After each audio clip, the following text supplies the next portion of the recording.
अंधी का बेटा। एक कस्बे में एक विधवा अंधी औरत रहती थी। उसका एक बेटा था जिसके पालन पोषण की सारी जिम्मेदारी उसके कंधों पर थी। वह अपने बेटे को पढ़ा लिखा कर एक बहुत बड़ा आदमी बनाना चाहती थी, इसलिए उसने उसका दाखिला कस्बे के सबसे अच्छे स्कूल में करा दिया था। वह दिन रात मेहनत करती ताकि स्कूल की फीस जमा करके फीस दे सके। लड़की के स्कूल के बच्चे उसकी माँ के बारे में जानते थे। वे सब उसे अंधी का बेटा कहकर चिढ़ाते थे। लड़का इससे बहुत परेशान था। उसे अब अपनी माँ पर शर्म आने लगी थी। वह उसके साथ कहीं भी आने जाने से कतराने लगा था। जब लड़का बड़ा हुआ तो उसकी शहर में बहुत अच्छी नौकरी लग गई। उसने अपनी माँ से वादा किया कि शहर में मकान लेकर वह उसे लेने आएगा, लेकिन वह शहर गया तो फिर लौटकर वापिस ही नहीं आया। उसकी अंधी माँ उसका इंतजार करती रह गई। कई महीने बीत गए, लेकिन लड़के की कोई भी खबर नहीं आई। माँ बहुत परेशान हुई। अंधी माँ एक दिन उससे रहा नहीं गया और वह बेटे से मिलने शहर पहुंच गई। पूछते पूछते वह बेटे के ऑफिस में पहुंची।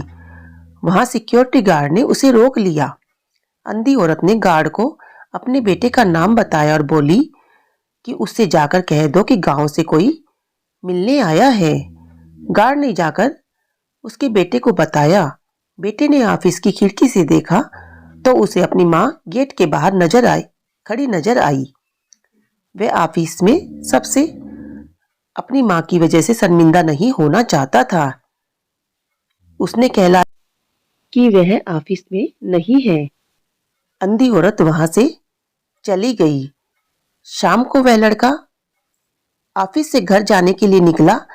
रास्ते में एक जगह काफी भीड़ जमा थी। वह अपनी गाड़ी रोककर भीड़ के पास पहुंचा और तो बीच सड़क में अपनी माँ को मरा हुआ पाया।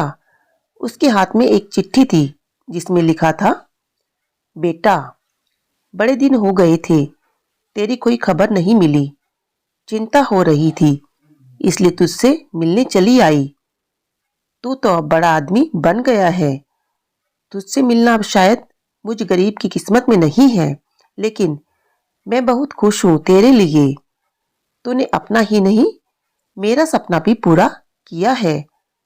मलाल है कि तेरी तरक्की मैं देख नहीं सकती। बचपन में तेरी आंखों में सरिया न घुसा होता और मुझे तुम्हें अपनी आंखें न देनी पड़ती, तो तेरी तरक्की अपनी आंखों से देखकर सुकून से मरती। तेरी अंधी माँ। यह पढ़कर लड़का फूट फूट कर रोने लगा। जिस अंधी माँ पर उसे शर्म आती थी, उसने उसके लिए कितना बड़ा बलिदान किया था। वह आत्म गुलामी से भर उठा और जिंदगी भर खुद को माफ नहीं कर पाया था। दोस्तों, माता पिता अपने बच्चों के लिए अपना सर्वस्व निछावर कर देते हैं। उनका हमेशा सम्मान करना चाहिए। तो दोस्तों, कहानी आपको कैसी लगी हमें कमेंट बॉक्स में लिखकर जरूर बताइएगा। कहानी को ज़्यादा से ज़्यादा लाइक करें, शेयर करें। चैनल पर नए हैं तो चैनल को सब्सक्राइब करना बिल्कुल भी ना भूलें और इसी तरह की हर टचिंग कहानी देखने के लिए मेरे चैनल को जरूर सब्सक्राइब कर ले।